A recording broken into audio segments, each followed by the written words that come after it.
Hi there, Randy Green here. Let us continue with Dukkha, Rebirth, and Liberation. And in that aspect, there are some distinguishing or some discernment that we need to do. We need to kind of understand that there are different levels of all sorts of spiritual paths or development into awakening processes.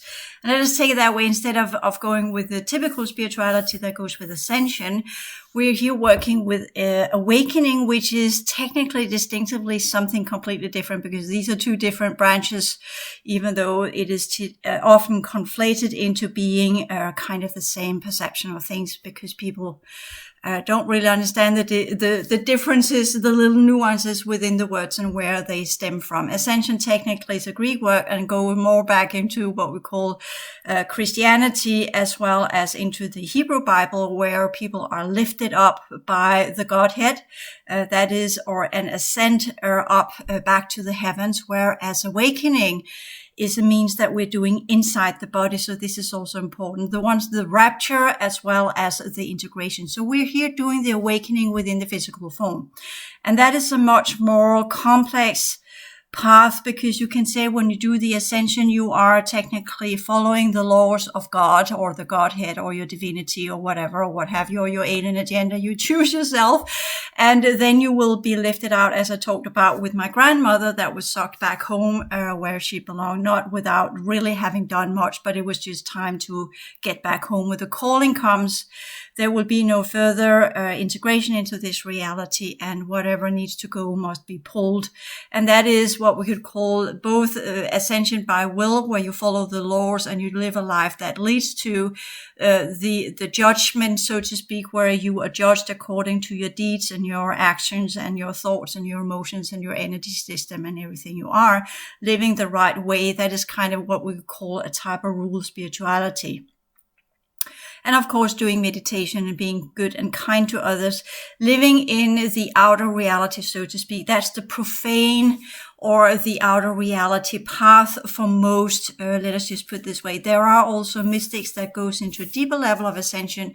For instance, if we used the Kabbalah, that is another way to achieve ascension. And the goal is also to do the complete transfiguration with that, even though that's not what the Jewish mystics call it. But it is to be lifted up to the Godhead, and by that get through the gate systems and back into the Garden of Eden, which is a very old and ancient way of working with the tree of life to regain, to use the knowledge that Eve got, but at the same time also, anyways, I'm not going to go there because that's a whole other line of mysticism that I want to touch ground with here. Awakening goes with the Buddhist path. And there are what we could call the profane or the outer ways of doing stuff, and there are the inner ways of doing stuff, and that's the sacred. And we were working with the old eightfold path, and we have talked a little bit about the wheel of incarnation or samsara, the wheel of life, being in the outer reality, in the profane outer domain world, materialistic realism world, or however you want to call it, all depending on what type of branch within Buddhism that you are practicing. There are those who see it as materialistic, and there are others that see it as pure illusion. So you can choose yourself. But the Eightfold Path is double. It has an outer understanding for the ones that are living inside the world, and it has an inner, more secret or sacred understanding that goes with different forms of, you could say it both covers the path of using mantras, using specific type of deity, interaction. So it composes of visions, it is composed of the different gate system, all the kind of the what you could say, some of the things I've told here, the inner path of awakening and the outer path of awakening. And again, we have to understand the differences here, that you have the different levels of apprenticeship that also goes with all sorts of mysticism, where you begin in the outer and you learn to live in the outer in a non-harmful way, which is often done in monasteries.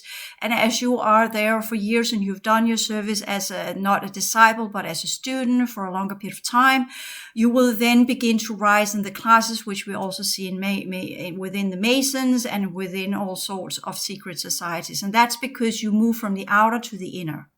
And once you get into the inner, what you're doing there cannot be described. It is wordless.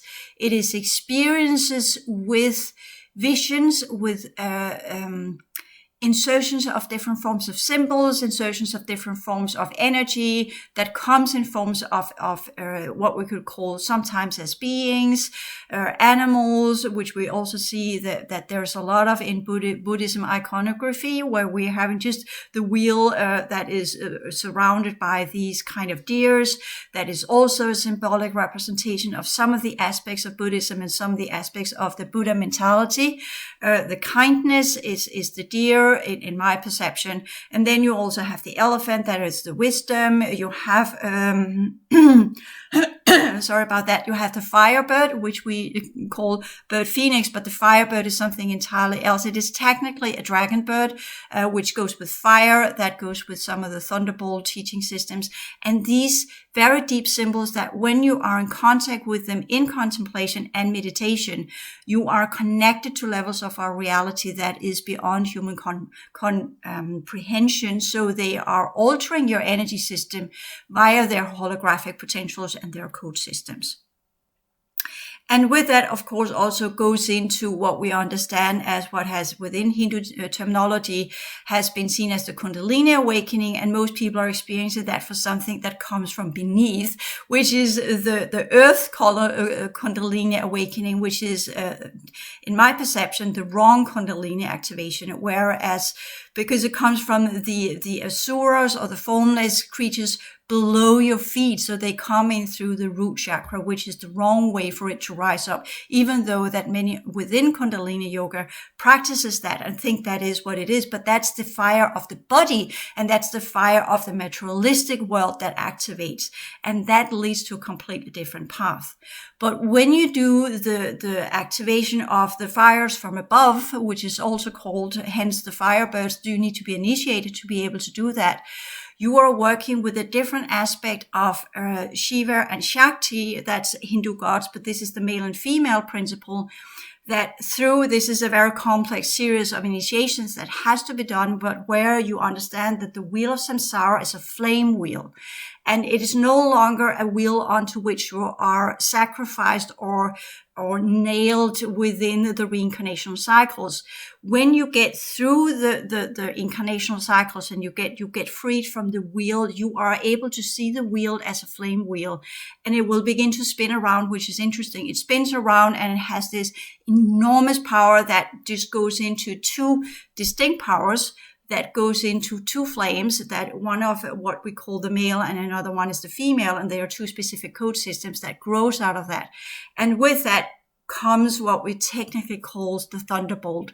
And that is the power of the wheel that you have transformed and transmuted into pure fire, which is the true enlightening tool from where your whole energy system begins to light up. And then it takes and merges the male and female original energies of this universal structure and blends it into your spine and activates your brain and your entire energy system and your heart field and your root into being the what we could call the baptism of fire from above and not from the earth powers themselves. So you can kind of figure out that when you do it from below, it's the snake. When you do it from above, it's the firebird. So these are the two very different ways of working with Buddhism. The firebird, the thunderbolt are some of what we could call the warriors of truth, and that's one of the warrior paths, and that's the one I am on, just to so you get that understanding from where I'm talking and being completely honest about it, because it is possible to be so, because you can only get that signature back in your energy field if the elder councils agree to give it back to you in any lifetime. And then a different type of Buddhahood begins. It is the Bodhisattva. It is to be the warrior of truth, where amplification can take place, but it also goes with transforming the poisons and the distortions of energy, which you know I'm all about. I've just due to this work I've been doing here, I have just to regain some of my original potentials there. As I said, this is what we do when we work with our energy system. The goal is to clear out the clutter, the distortions, the poisons, as it's called in Buddhism, and get back into original purified energy system that allows us to transform energy from where we can leave this reality field and go into nirvana, the secret passage out of here where you're working through. And this is again interesting because there are many different understandings of nirvana. And if you go with, most people are reluctant to talk about nirvana, but nirvana is part of the high earth, and there are many different layers. There are many different abodes, as it's said also in the Christian text, as well as all mysticism talks about the different layers of heavens, which are again, all depending on what race you're talking to, will be, if you're talking to the ones that goes back to the Abrahamic or the Nibiruan teachings, then there are the 7 heavens, right? But when we talk about the Buddhist mysticism, as well as the one that is practiced in Tibet, you are having these different abodes that goes into high earth, but they are what we call crystal palaces. And this is again where it becomes a little bit complex, because how do you understand that the worlds of fire are technically seen as crystals, and the Thunderbolt and the body of fire is technically the strongest crystal fire that goes with what we call the first ray or the first sub-rays, the Aryan Shivas, is under Indra, which again is a Hindu goddess. So this is related Tibetan understanding of these concepts that are conflated, and has a root into Kala Chakra as well, which carries some of these secrets within working with the different deities, so to speak, that are what we call the asuras in different levels, that are living in the different crystal palaces from where you open up with the fire that you have created within yourself, because you have conquered the wheel of samsara. So now it has become a spinning wheel of force that is part of you. Technically, that's some of the even though it's only depicted as 4, the swastika that is beneath the feet of the Buddha, but it shows that he is walking on fire, that he has activated his fire body, so to speak, from where energy can be transformed. And that is the foundation, even though it's represented as a tool, as the Thunderbolt. It is technically a very complex series of initiations that gives the practitioner the right to use the Thunderbolt.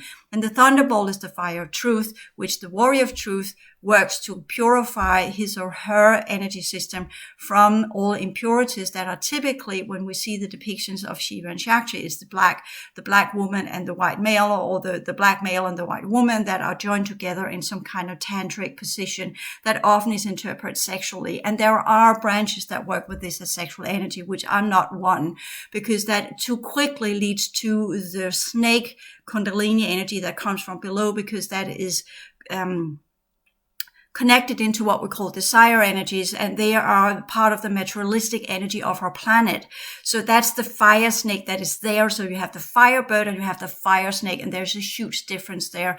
And these are some of the when we talk about the inner groups of within Buddhism and some of the secret teachings, there are the dark branch that works with the Kundalini snake, and then there are in the dark snake or the fire snake of earth and the materialism, and says we can yield that power and we can use our sword, and we use the Thunderbolt to purify that, so that we take control of the snake, as we're seeing with George and the dragon, right? To take it and yield it and be in control of it. But in my opinion, most of these that are taking that path and using sexual energy, they too often end up in dark tantrism, unfortunately, because most of the time they're using a female consort or female counterpart that is simply not purified enough. Technically, if you are going to do that type of combination of tantric sex with the ones of the path of the truth or the warriors of the truth, she has to be a Firebird and he has to be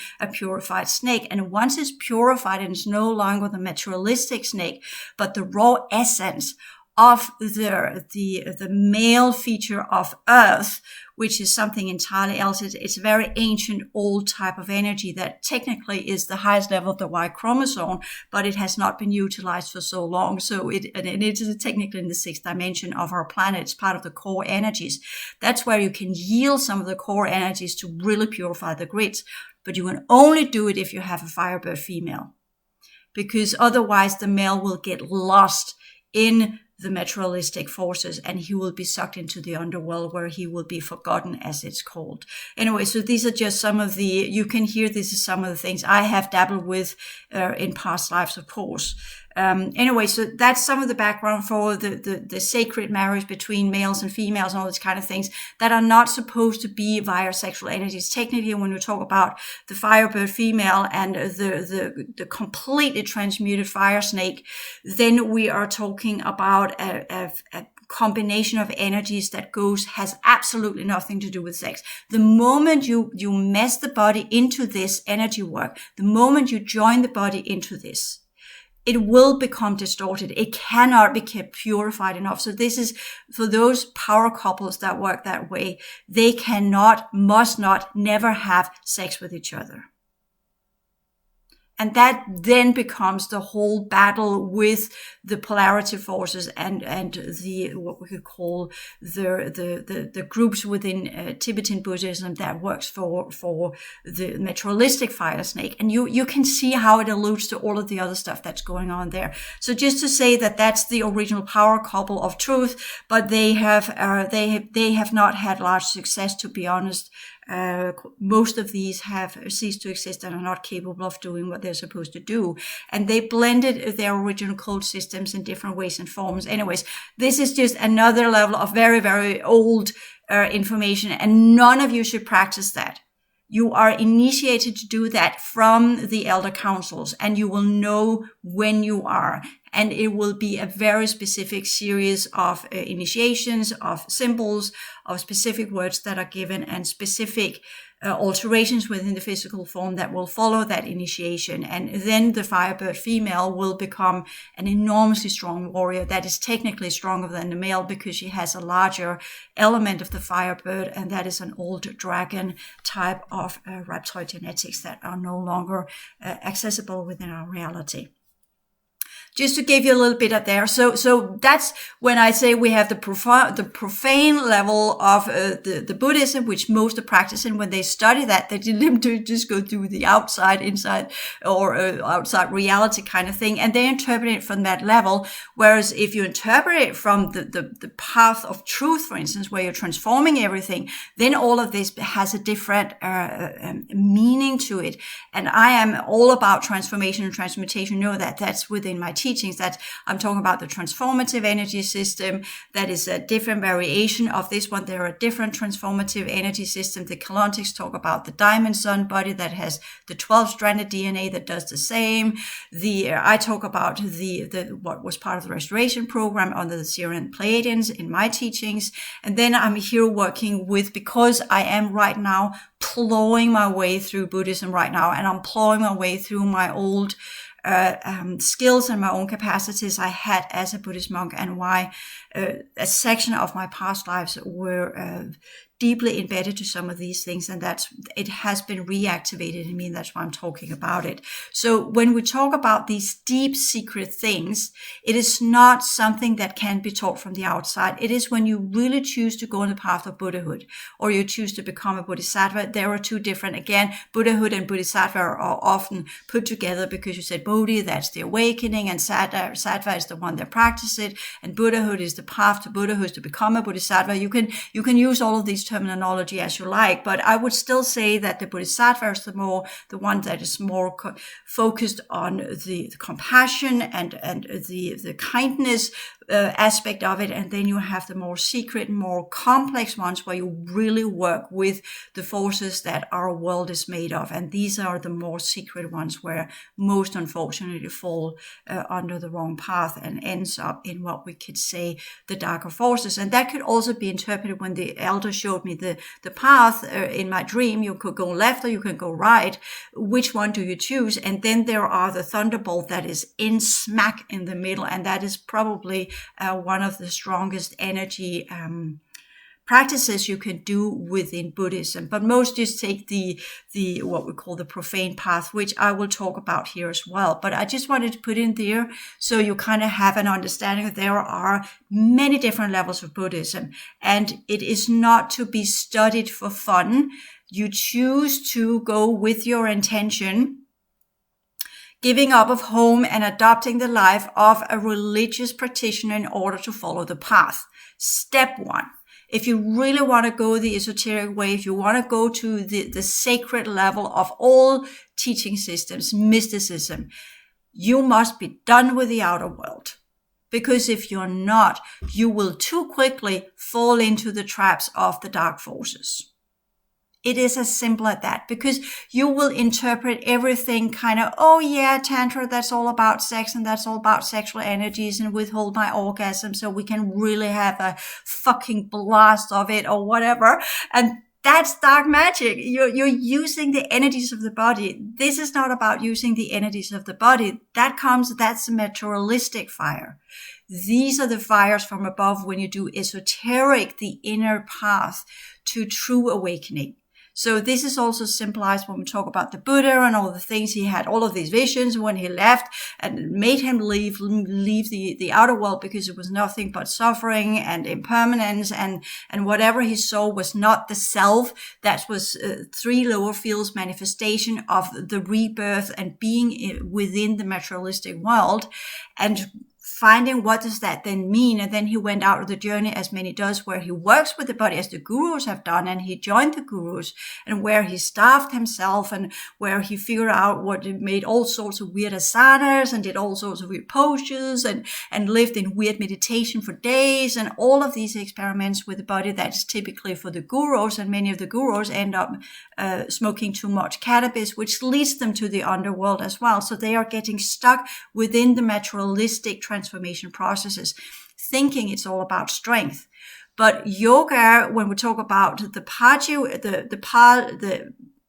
I forgot his name. There is a specific way where you're working with yoga, PHJI, I can't pronounce it in here, but that's a specific path where you work with the understanding that you cannot work with the materialistic snake. You have to work with the energies of above. You have to use the energies of mind.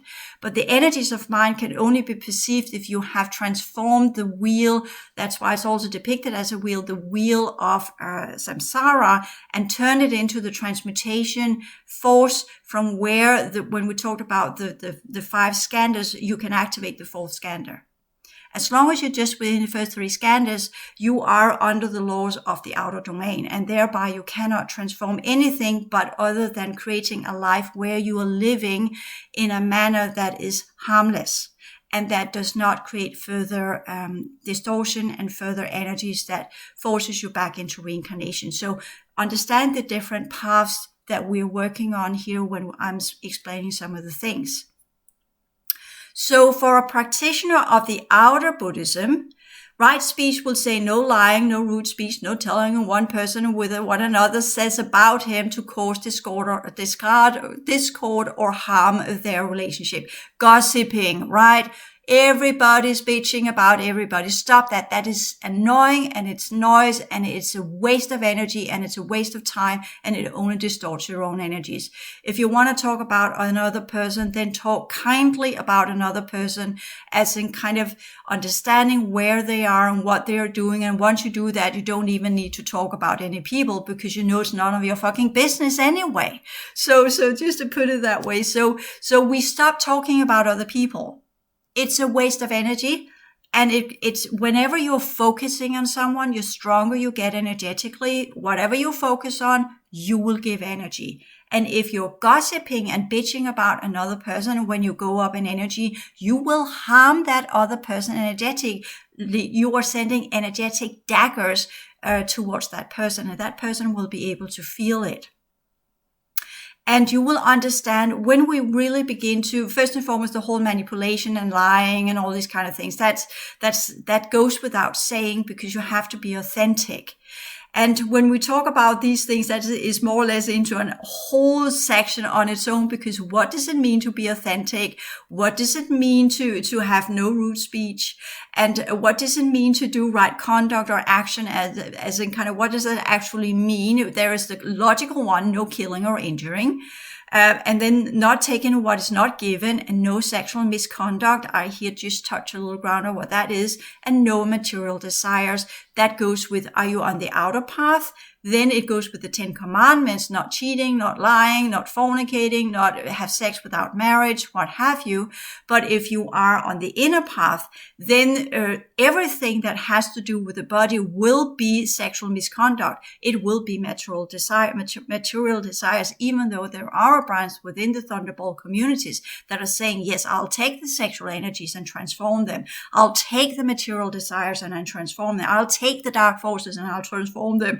And that is also part of the path. But the more you're rooted into the physical form, when you do that, the easier you slip. So this is also where the warrior of truth understands that what the outer reality is, and understands that the path to Buddhahood and to becoming a true bodhisattva, that is standing on the top of the mountain and looking across the world and are able to look above and below of what is form and has form and what does not have form, and what is not, and what is true and what is not true, and what is to be derived from all experiences of life, cannot and can never only be focused within the physical world. The physical world must be transcended. It must be controlled, it must be transformed, and it must be transmuted, and then it must be transcended. But we are still in it, and we are still part of it. But everything we'll do will no longer create any entanglement. Whatever we do will always burn out before it manifests and becomes a pattern. We will transform it and evaporate it and extinguish it before it becomes another feature that drives us back into the wheel of incarnation. And that is where the true practitioner of the warrior of truth has got that weapon, because when you go into the path of truth, the warrior path of truth, everything you have is a weapon. It's seen as a weapon to deal with different forms of energies. And once you have turned the wheel of samsara or incarnation, it's no longer manifest. It's no longer a kind of a wooden wheel, but it has become this wheel of fire. You are in control of the materialistic energies, the matter energies, because you can just take the wheel and you amp it up with a specific, you have 7 syllables of creation that goes with the outer world, and you put that into the wheel, and then you just create a sphere, and then you just blast it into whatever you want to transform, and that transform it all. And if there's nothing viable there, then it will disintegrate and cease to exist. If there is something viable, it will then leave the outer world, because as the Bela material also says, the outer world, due to what has been happening to our reality field for so long, are prisoners within matter, and they must be released. And that is part of the warrior of truth that is doing that, to see what holds life and what does not hold life. What holds life must leave and be set free. That's also path of liberation. And what holds no viability must also be freed, but then must cease to exist and be extinguished. That is also the path of liberation. Both of them are the warrior path of compassion, which is something entirely else as well. I know I'm being very, very mystical here, but this is so you're kind of understanding where I'm coming from. I'm just kind of putting things out there. So if you choose to do the transition sciences, which are again part of the restoration program, you'll know this is part of my background. So this is where I'm bridging my information from as well. So not just kind of, where did she have that information from?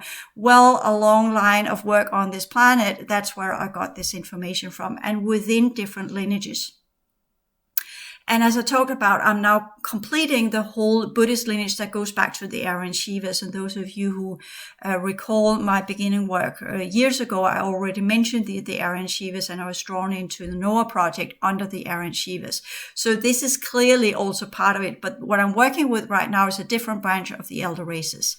Again, this is the interesting kind of thing. It goes with, as I said, my warrior monk. I am plowing my way through my old energy system, and with that, reviving the knowledge I had there, and then reintegrate it into this body, and getting the what you call it, it's kind of credits that you get some kind of features of your energy system that is taken from you whenever you die. But if you in a lifetime can do what you need to do to earn the path you have walked when you have been walked within mysticism, whether it's within the Hebrew mysticism or the Christian mysticism or the Abrahamic mysticism, that's the Magas or the Chaldeans, or you do it within the Neborian mysticism, or you do it within Egyptian mysticism, then you will, when you work on these timelines and you recounter who and what you were originally, or the Native American in mysticism, which I also touched on with in some of my early videos in this podcast, a series of podcasts, then you will regain these capacities, and they are knowledge and they are code systems that will grant you certain levels of abilities to work on the inner realms of existence within the specific lineages that you are accredited to, and have the rights, because you have been initiated to have the right to work on these timelines from the councils. And I just got that one back on the Buddhist timeline that I used to be part of. So that assists me in my clearing work and what I need to complete here. But the path I'm on there has nothing to do with teaching humanity these skills, and I would never ever do so, because here within a realm that goes specifically with your original lineage, and those of you who are up to speed with where we are in the new grand cycle activation and cleanup stages, we are entering now this year into the 2-8 pillar that goes with all of the energies behind the lineages, behind what will be creating the 2-8 pillar. And that is also tied into magic. So it goes, and that's the correct way of working with energy. And everything, when you work with energy, which has been called magic, and how you use these different symbols and skills and code systems and what have you, must always be for the highest good of the many. And magic as such can never, just by the word itself, can never be deemed good magic. Even though a teacher in white magic tells you there are differences, because it depends on, are you releasing the prisoners or are you creating new prisoners? Because if you are, you're doing dark magic, because then it's service to self. So that means all magic that is focused on what you can gain is service to self, whereas magic that are clearing or purifying our reality field and lifting it back into its highest potential, even though it might lead to the complete demise of everything you are, is technically what we could say the more positive use of energies to transform. And I deliberately do not call it magic, because it kind of lies in the word itself. To when you do that, you are doing some kind of service to self orientation. So when we talk about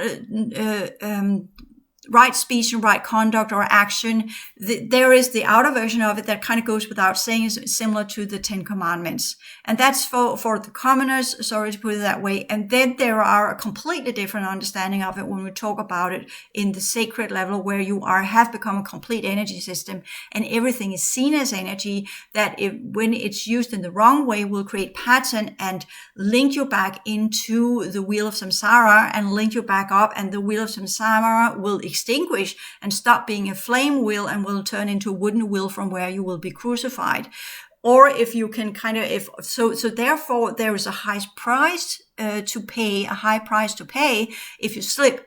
So that's also when we talk about true practitioners, they are quite rigorous within their path, so to speak. Not that they become what do we call it, negative beings or service to self or anything. It can happen that way. You can slip and then get completely out of balance. So balance is very important here, but you understand all of the dynamics and you ensure. That's where, for me, the Bodhisattva and the compassion comes in as a good counterbalance to the warrior, where you understand that everything you do can be in between a releasement or a creation, a construction and a deconstruction, and what is the right approach here and what keeps the best balance.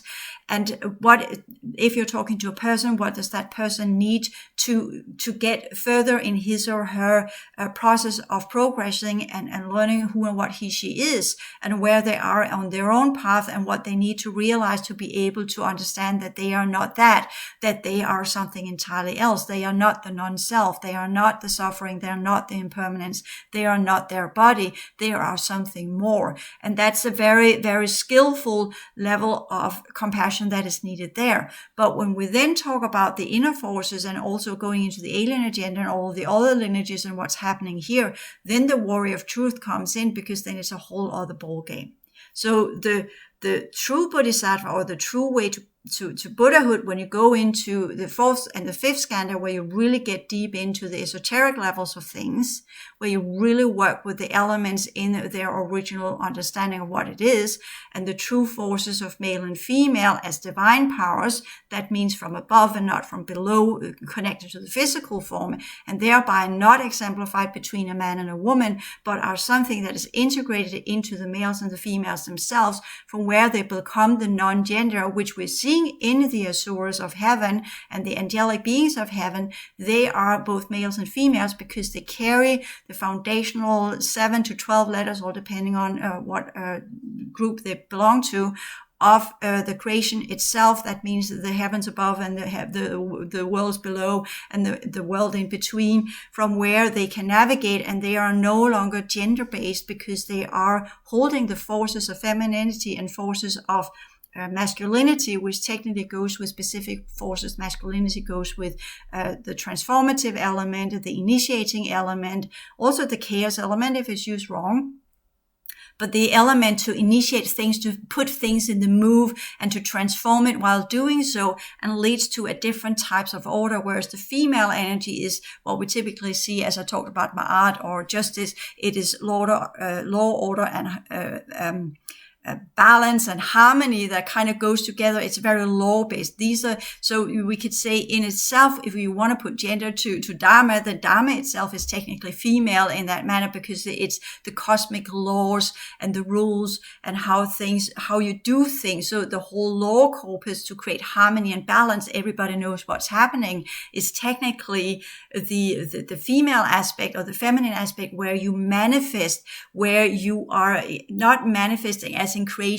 Giving birth is feminine, but that's just a distorted version of the original true feminine powers of consciousness. We're here talking about powers of consciousness, and that's the fifth skandha, where you truly understand the forces of male and female and how they are adding to the cosmic laws and the creation of cosmos, the movement of cosmos.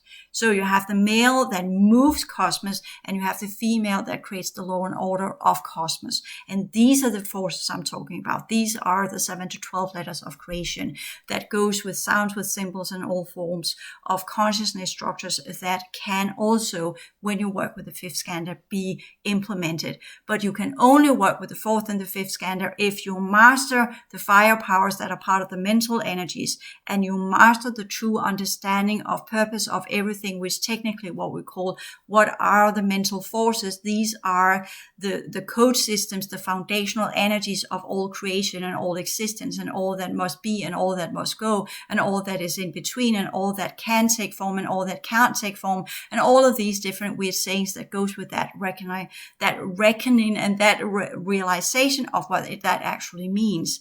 And then these forces of consciousness comes in, and I talk about the same thing. I'm doing the same build up, and that's also part of the template structure, the fourth and the fifth level of the skandhas.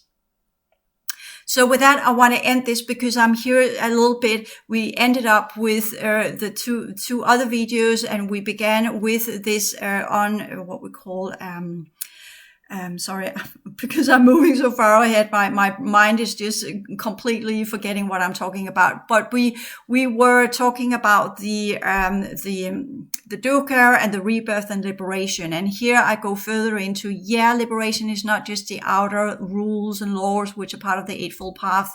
It can be divided into different sections, all depending on what level you're working on. And at the same time, also understanding that there is an outer layer to it that is for the Mahayana, that is for the commoners, the practitioners that are living in the outer domain, and what they need to do to minimize their karmic imprint and their distortion level.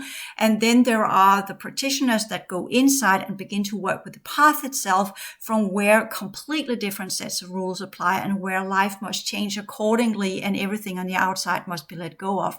And you have that in the Gospels as well, where wherever Jesus go, he tells people, you want to follow the law of God and you want to get back to the heavenly kingdoms, you must leave the outer world. You must leave behind everything you're doing here. You must leave your family. You must leave your job. You must leave your dog. You must leave your cat or whatever. And you must follow me. And that's not because he's taking them to a cult and then, makes them weird cult somewhere. That's the law of when you're done in the outer domain, you do the return path, and that's where you begin to work your way into the inner levels of reality. And that is what the inner levels of the truth and or the rebirth, the cessation and the ending of rebirth. But you can technically be rebirth on the inner domains, but we'll just leave it there.